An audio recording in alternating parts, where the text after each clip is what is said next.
할렐루야. 짠 거 아닌데 오늘 찬양의 가사가 그냥 설교 내용 그대로네. 할렐루야. 인생의 모든 문제는 내가 시퍼렇게 살아있어서 문제가 생기는 줄로 압니다. 내가 죽고 예수님이 살면 풍성한 열매를 거두고 모두가 다 사는 줄로 믿습니다. 복염 가운데 한 주간 잘 보내셨습니까? 그냥 앉아만 있어도 땀이 줄줄 흐르는 어려운 때입니다. 폭염 속에서 하루하루 보내면서 그런 기도가 나옵니다. 이 지구 위에 거하는 모든 거민들 아버지이신 하나님께서 돌보아 주시기를 원합니다. 여러분, 그 태양이 조금만 강하고 지구의 밸런스가 조금만 무너져도 우리 인생은 고통스러울 수밖에 없는 것 아니겠습니까? 유럽은 온열 환자로 10,000명 이상이 죽었다고 하지 않습니까? 여러분, 우리 인생은 내가 사는 게 아니라 하나님께서 은혜로 살게 하시는 줄로 믿습니다. 이 무더위에 더욱더 하나님 바라보면서 은혜 안에서 건강 잘 챙기실 수 있기를 바랍니다. 우리 옆 사람과 인사합시다. 사랑합니다. 감사합니다. 오늘도 은혜 받으십시오. 여러분, 은혜를 받고자 하는 사람은 받습니다. 아멘. 그러나 은혜 그런 게 어디 있어? 잠이나 자자. 그러면 빌리그레함 목사님이 와서 설교를 해도 은혜를 못 받아요. 인생은요, 내 마음이 은혜를 향하면 은혜가 담깁니다. 할렐루야. 우리 어린아이들, 아동부, 청소년부 친구들 다 마찬가지예요. 은혜를 향하여 마음을 활짝 열고 눈을 열고 마음을 열면 은혜가 담기지만 뭔 은혜가 있어? 잠이나 자자. 엎어지면 하늘로부터 장대비가 내려도 물 한 방울 못 받는 거예요. 오늘 이 시간이 우리의 심령 속에 하나님의 충만한 은혜가 풍성히 담기는 시간이 될 수 있기를 축복합니다. 예전에 제가 섬기던 교회, 제 교구에 아주 열심히 특심인 권사님이 한 분 계셨어요. 이분은 불교에 심취해 있던 분인데 하나님의 특별한 은혜를 경험하고 예수님을 믿게 되었어요. 제가 가만히 보니까 불교에서 넘어오신 분들은 대충 안 믿더라고요. 기도를 해도 끝장을 보고 기도를 하고요. 뭐 섬겨도 아주 그냥 죽을 똥살똥 열심히 섬겨요. 그 권사님도 그런 권사님이었어요. 그 권사님에게 나이가 찬 딸이 있었는데 결혼을 하기 위해서 남자를 하나 만나게 되었습니다. 그런데 그 남자 집안이 그 지역에서 둘째가라면 서러워할 만큼 재력이 큰 집안이었어요. 이 남자가요, 키도 훤칠하고 가진 것도 많고 겉보기에는요 정말 매력적인 그런 남자였습니다. 그러니 모든 자매들이 흠모하지 않겠어요? 그래서 한 몇 달, 한 달, 두 달 교제를 해보니까 교제를 해보면 그 사람의 속에 있는 것들이 드러나지 않습니까? 성격이 너무 자기중심적이고 아주 강한 성격을 갖고 있는 사람이었던 거지요. 게다가 교회는 다닌다고 하는데 믿음은 하나도 없고 아주 세속적인 가치관을 가지고 있는 그런 남자였던 거예요. 자, 액면으로 볼 때는 탐나는 구석이 많아요. 그런데 속살을 보니까 이건 영 아닌 부분이 많은 거죠. 고민이 되겠습니까? 안 되겠습니까? 당연히 되지요. 그래서 저를 찾아왔어요.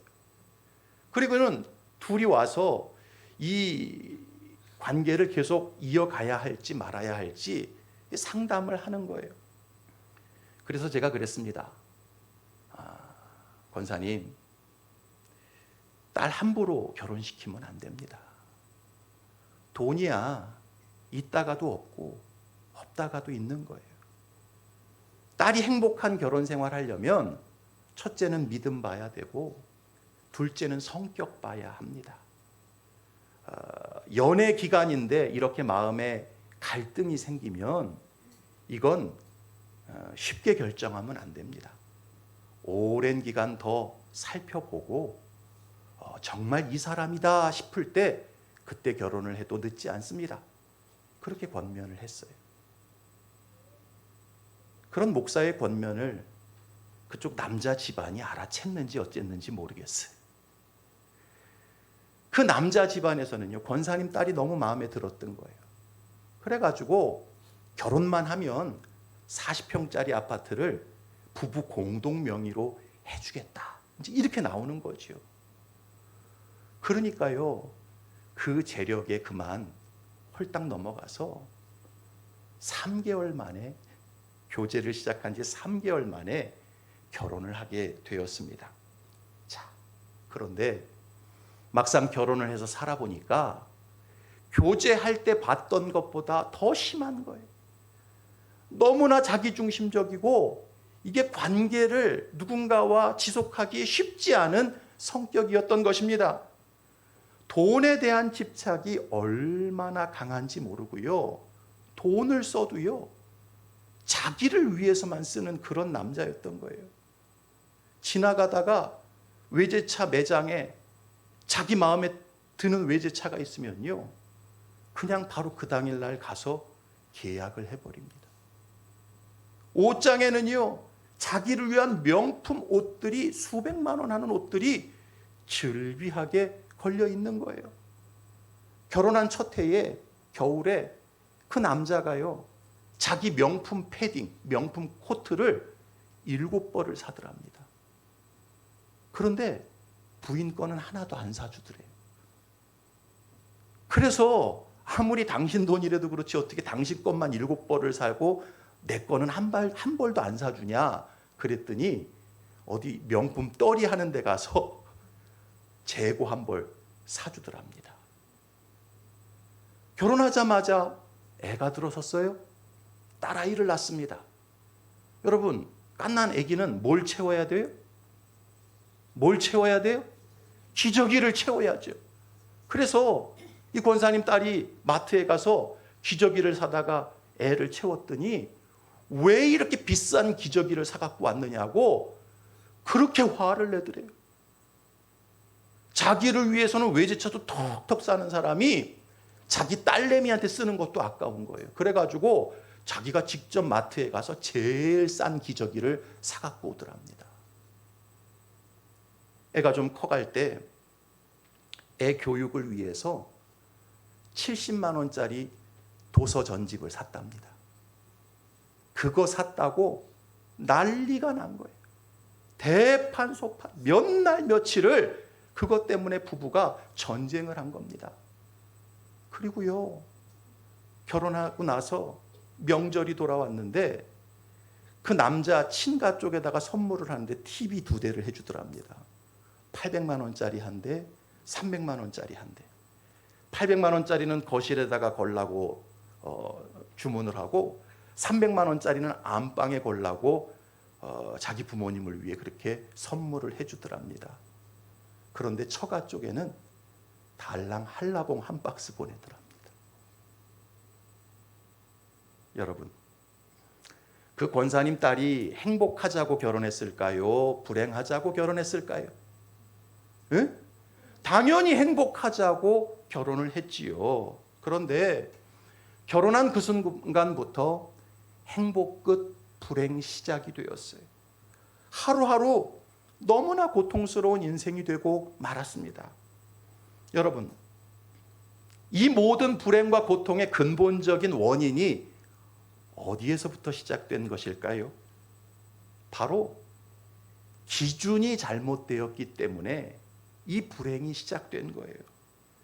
내 기준으로 배우자를 선택하고 내 기준으로 행복을 꿈꾸었기 때문에 그저 돈 많이 있고 아주 체격 좋아 보이고 겉으로 볼 때 번지르르한 사람 붙잡았다가 결국은 고생을 하게 된 거예요. 인간적인 기준으로 삶을 결정했기 때문에 하나님의 기준은 하나도 눈에 들어오지 않고 그저 세속적인 기준으로 나아갔기 때문에 그 권사님 딸의 인생이 힘들어지고 만 거예요. 여러분, 태초에 아담과 하와가 에덴 동산에서 하나님의 기준을 따라 살아갈 때는요, 모든 게 평안하고 모든 게 행복하고 하나님 주시는 진정한 샬롬을 누릴 수 있었지요. 무엇 하나 불행의 요소가 그 삶 속에 틈타지 않았습니다. 아담이 하와를 바라볼 때 얼마나 사랑스러웠으면 이는 내 뼈 중에 뼈요 살 중에 살이다. 최초의 사랑의 세레나데 아닙니까? 그런 시를 읊어가면서 행복을 노래하고 하나님 주시는 풍성한 복을 나눌 수 있었어요. 그런데 마귀 사탄이란 놈이 와서 꼬드기죠. 야, 선악과 따먹어. 그거를 먹으면 네 눈이 밝아져서 네가 하나님처럼 돼. 여러분, 이게 무슨 얘기예요? 이제는 네가 하나님 기준으로 안 살아도 돼. 네가 하나님이 되기 때문에 네 기준으로 인생을 살면 돼. 그런 이야기 아닙니까? 결국 아담과 하와가요, 하나님의 기준을 버리고 선악과를 따먹고 그때부터 자기 기준으로 삽니다. 자기의 눈으로 선과 악을 판단하며 인생을 살게 되지요. 자, 그때부터 아담과 하와의 인생에는 불행과 저주와 다툼과 곤고함이 임하기 시작을 합니다. 하나님의 기준을 버리고 선악과 따먹고 내 기준으로 사니까요, 이제는 내 뼈 중에 뼈요 살 중에 살이었던 하와가 어떤 존재예요? 내 인생을 망치는 존재가 되는 거죠. 하나님이 주셔서 나와 함께 하신 이 여자가 내게 선악과를 갖다 주는 바람에 내가 불행해졌습니다. 술이 두 사이가 툭탁거리고 서로 원망하고 비난하는 그런 관계가 되고 말았어요. 하나님을 원망하고 땅을 원망하면서 땅에서는 가시와 엉겅퀴가 돋아나기 시작을 합니다. 하나님의 기준을 버리고 자기 스스로의 기준을 선택한 그 순간부터 인생의 불행이 시작되고 말았던 것이지요. 그런데 여러분, 이것이 창세기에 나오는 아담과 하와에게만 해당되는 이야기가 아니에요. 바로 저의 이야기고 바로 여러분들의 이야기입니다. 왜 수많은 성도의 가정이 불행할까요? 왜 예수님을 믿고 산다고 하는데 성도의 가정 속에 아름다운 열매가 맺어지지 않고 고통스러운 열매들이 맺어질까요? 그 이유는 단순합니다. 나를 지으시고 구원하신 하나님의 기준, 예수님의 기준으로 사는 게 아니라 여전히 죄로 타락한 내 기준으로 살기 때문에 그런 것입니다. 배우자를 바라봐도 하나님의 기준으로 바라보는 게 아니라 죄로 타락한 내 기준으로 바라보는 거예요. 자식을 바라봐도 하나님의 기준으로 바라보는 게 아니라 왜곡된 나의 눈으로 자식을 바라보는 것입니다. 범사를 결정할 때도 하나님의 기준을 따라서 결정하는 게 아니라 욕심으로 가득한 내 기준을 따라 결정을 하고 사는 거예요. 그러다 보니까 처음에는 되는 것 같은데 갈수록 안 돼요. 앞으로 남고 뒤로 미치는 인생을 삽니다. 최고인 줄 알았는데 지나고 보니 최악이었다. 이렇게 탄식하는 인생이 되어집니다. 내가 하나님의 기준으로 살지 않는 것은 생각하지 않고 나의 죄악된 기준으로 늘 살아가면서 하나님을 원망하고 난 저주받은 인생인가 봐. 나는 하나님께 특별히 미움받는 인생인가 봐. 스스로 절망하면서 그렇게 살아가는 사람들이 너무나 많습니다. 여러분, 근데 분명한 사실은요, 하나님의 기준으로 살지 않고 타락한 내 기준, 죄로 물든 내 기준으로 살아가면 어디에 가서 누구를 만나서 무슨 일을 하고 살아도요, 절대로 행복한 인생을 살아갈 수 없다라는 거예요. 예레미야 2장 13절에서 분명히 말씀합니다. 같이 한번 읽어봅시다. 시작. 내 백성이 두 가지 악을 행하였나니 곧 그들의 생수의 근원이 되는 나를 버린 것과 스스로 웅덩이를 판 것인데 그것은 그 물을 가두지 못할 터진 웅덩이들이니라. 고통이 어디로부터 오느냐? 생수의 근원이신 하나님의 기준을 버리고 죄로 물들어 버린 내 기준을 따라 사는 데서부터 오는 거예요. 하나님의 말씀, 하나님의 뜻, 하나님의 기준을 버리고 내 생각, 내 고집, 내 욕망을 따라 살게 되면요, 모든 게 다 터지게 되어 있어요. 부부관계도 터지게 되어져 있고, 자식관계도 터지게 되어 있고, 교우관계도 터지게 되어 있고, 모든 사업도 다 터질 수밖에 없는 것입니다. 내 기준으로 내가 시퍼렇게 살면 범사가 안 되고 불행할 수밖에 없는 거예요. 여러분, 그 사람이 하나님의 택자가 아니라면 자기 기준으로 살아도 잘 될 수 있어요. 그러나 하나님의 택자들은요, 자기 기준대로 살면, 자기 멋대로 살면 하나님께서 반드시 곤고하게 만드십니다. 할렐루야. 그게 복이에요. 그래서 그 곤고함 속에 다시금 하나님의 기준으로 돌이키도록 우리를 생명의 길로 인도하시는 것입니다. 여러분, 우리의 인생 자체가 행복을 누리고 내가 주변 사람들에게 행복을 전염시키며 살아가는 비결은 다른 데 있지 않아요.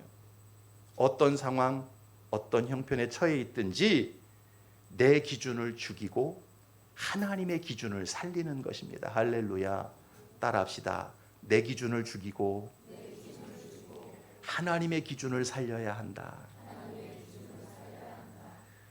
오늘 본문의 사도 바울이 복음을 전하다가 억울하게 로마 감옥에 갇혔음에도 불구하고 그의 마음속에 기쁨이 넘치고 감사가 넘치고 행복이 넘쳤던 이유가 바로 여기에 있었어요. 바울은요, 예수님을 만난 이후에 자기 기준이라는 게 없었어요.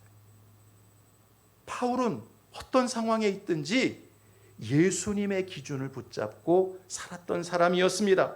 그래서 오늘 본문에서 뭐라고 고백합니까? 19절부터 21절까지 다시 한번 읽어봅시다. 시작. 이것이 너희의 간구와 예수 그리스도의 성령의 도우심으로 나를 구원에 이르게 할 줄 아는 고로 나의 간절한 기대와 소망을 따라 아무 일에든지 부끄러워하지 아니하고 지금도 전과 같이 온전히 담대하여 살든지 죽든지 내 몸에서 그리스도가 존귀하게 되게 하려 하나니 이는 내게 사는 것이 그리스도니 죽는 것도 유익함이라. 아멘. 이는 내게 사는 것이 그리스도니 내가 죽는 것도 유익하다.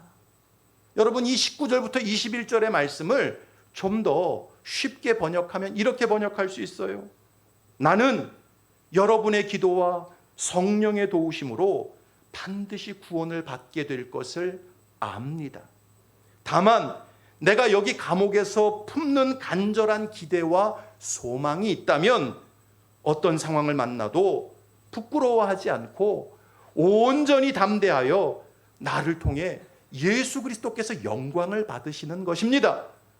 내 안에 사시는 분은 오직 예수 그리스도시니 설사 내가 죽는다 해도 거기에는 유익이 있습니다. 내 안에 사시는 이가 누구라고요? 예수 그리스도입니다.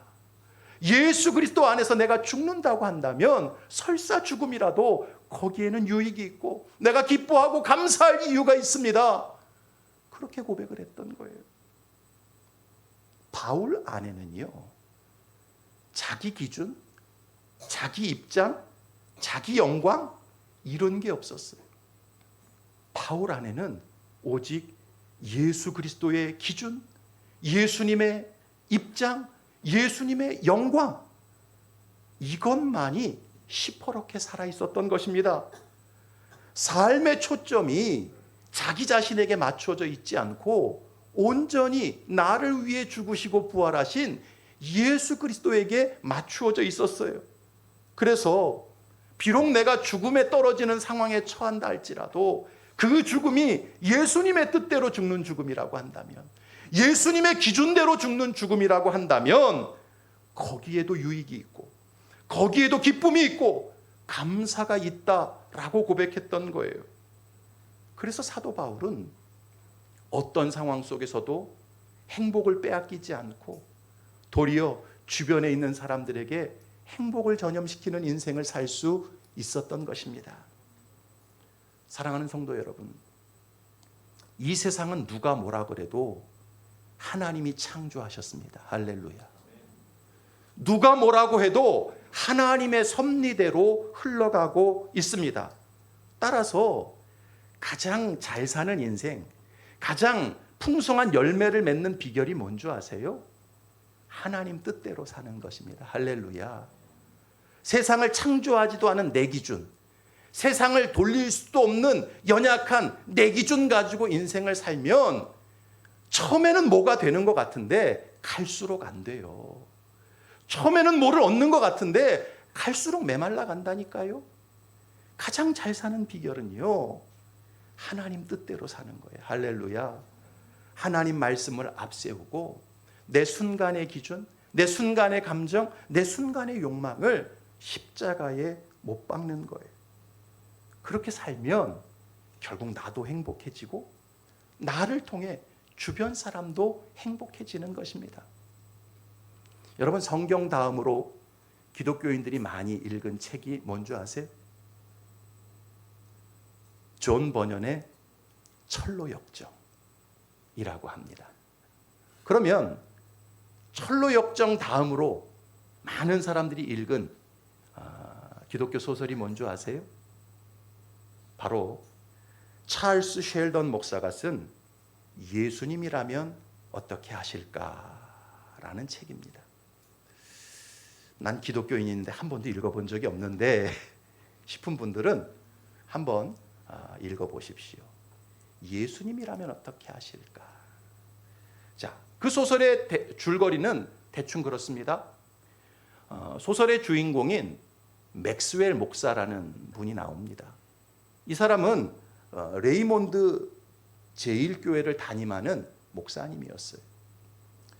이 목사님이요, 하루는 열심히 주일 설교를 준비하고 있었습니다. 기도하면서, 묵상하면서 어떻게 이번 주일에 또 말씀을 잘 전할까?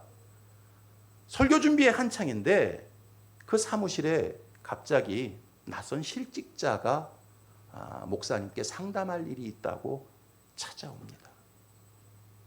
자, 보니까요, 이 사람은 뭐 교회 성도도 아니었고 처음 보는 사람입니다. 그런데 자기의 어려운 사정을 와서 이야기를 하는 거지요. 그러다 보니까 이 맥스웰 목사님 마음이 어떻겠어요? 나 지금 설교 준비해야 되는데, 한참 설교가 지금 진행되고 있는데 와서 방해를 하네. 그 속으로다가 그런 마음이 생길 거 아니에요. 겉으로는 표현을 못해도 참 답답한 마음이 드는 거지요. 그래서 목사다 보니까 내색은 못하고 나름대로 그냥 정중하게 그 사람 이야기를 몇 마디 듣는 척하면서 대충 늘 목사들이 하는 말로 기도하겠습니다. 하나님이 돌봐주실 겁니다. 이제 그런 식으로 하고 그 사람을 빨리 내보내게 되었지요. 그리고는요, 설교 준비를 마치고 그 주일에 주일 예배에서 말씀을 잘 전합니다. 말씀을 다 전하고 계속해서 예배의 순서가 흘러가는데 주중에 왔던 그 실직자가요, 교회 안으로 들어옵니다. 뚜벅뚜벅 걸어오더니 회중을 향하여 그렇게 외치는 거예요. 교회 다니는 사람들은 왜 항상 입술로는 예수님을 닮겠다고 하면서 정작 행동으로는 그렇게 하지 않습니까? 하고는 그 자리에서 쓰러져 버립니다. 난리가 났죠. 그 실직자를 병원으로 옮겼어요. 그런데 얼마 되지 못해서 그 사람이 죽고 맙니다. 자, 예배 중에 이런 일이 벌어졌으니 그 맥스웰 목사는 큰 충격을 받게 되지요. 그러면서 어떤 죄책감이 밀려오고 어떤 고민이 밀려왔겠습니까? 며칠 전에 그 실직자가 내가 설교 준비할 때 나를 찾아왔을 때 과연 내가 그를 그렇게 응대하고 그렇게 돌려보낸 것이 옳은 일이었을까? 내가 설교를 중단하고서라도, 준비를 중단하고서라도 그 사람을 적극적으로 도와야 했던 것은 아닐까? 이런 양심의 음성이 들려옵니다. 그러면서 그때 그 상황에서 예수님이라면 어떻게 하셨을까? 이것을 진지하게 묻게 되고 고민하게 됩니다. 그리고 그 다음 주일에 성도들에게 자기의 그 고민과 그 생각을 나누면서 우리 앞으로 1년 동안 어떤 상황을 만나든지 예수님이라면 어떻게 하실까? 이 기준으로, 이 관점으로 삶을 살아가보자고 제안을 합니다. 그래서 그 레이몬드 제1교회 모든 성도들이 그렇게 하기로 약속을 합니다. 여러분, 일주일마다 교회에 나와서 예배 드렸어요. 공적 모임이 있을 때마다 와서 또 행사도 하고 예배도 드리고 봉사도 했습니다.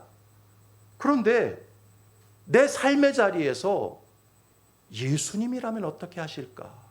항상 이 생각을 가지고 주변 사람들을 대하고 어떤 결정을 하는 일은 너무나 낯선 일이었어요.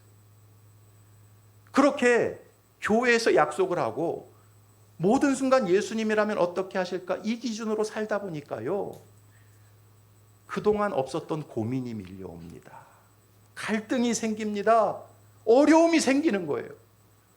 그럼에도 불구하고 레이몬드 제1교회 성도들은요, 가정에서든 일터에서든 삶의 자리에서든 판단이 서지 않을 때, 갈등이 밀려올 때 예수님이라면 어떻게 하실까? 그것을 질문하고 거기에 합당한 결정을 내리기 시작을 합니다. 그러면서 가정이 변화가 돼요. 그러면서 마을이 변화가 됩니다. 그러면서 일터가 아름다워지고요, 놀라운 성령의 역사, 천국과 같은 은혜가 그 레이몬드 제1교회 성도들의 삶의 자리에 임하기 시작을 합니다. 그 소설 마지막 부분에서 독자들에게 질문합니다. 당신이 처한 그 상황에서 예수님이라면 어떻게 하실까요? 여러분, 죄로 타락한 내 기준으로 인생을 살게 되면 결국 모든 게 뒤틀리게 되어져 있습니다. 아무리 발버둥질을 하고 열심히 살아도 절대 아름다운 열매가 맺어지지 않아요. 왠 줄 아세요? 이 세상은 하나님이 창조하셨고 하나님의 섭리대로 흘러가기 때문입니다. 범사의 내 기준을 붙잡고 살면 결국 비참해지고 불행해지고 안 풀리게 되어져 있어요. 여러분, 죄라는 헬라어 단어가 뭐예요? 하마르티아라는 단어입니다. 이 하마르티아라는 말은요, 관역에서 벗어났다라는 뜻입니다. 잘못된 기준을 설정했다라는 뜻입니다. 내가 아무리 겉으로 볼 때 많이 배우고 젠틀한 사람이고 똑똑한 사람 같아도 범사에 내 기준을 붙들고 살면 그 사람은 죄 가운데 사는 인생이고, 죄 가운데 사는 인생은 결국 불행해질 수밖에 없는 것입니다. 그러나 범사에 예수님이라면 어떻게 하실까? 예수님의 말씀을 붙들고 예수님의 기준을 붙잡고 살면 거기에 기쁨이 임하고 감사가 임하고 하나님이 주시는 행복이 임하게 되는 거예요. 진정한 평안과 천국이 임하게 되는 것입니다. 사랑하는 성도 여러분, 혹시 여러분 중에 지금 남편이 꼴도 보기가 싫고 지금 아내가 아주 지긋지긋하게 느껴지는 분 혹시 계십니까?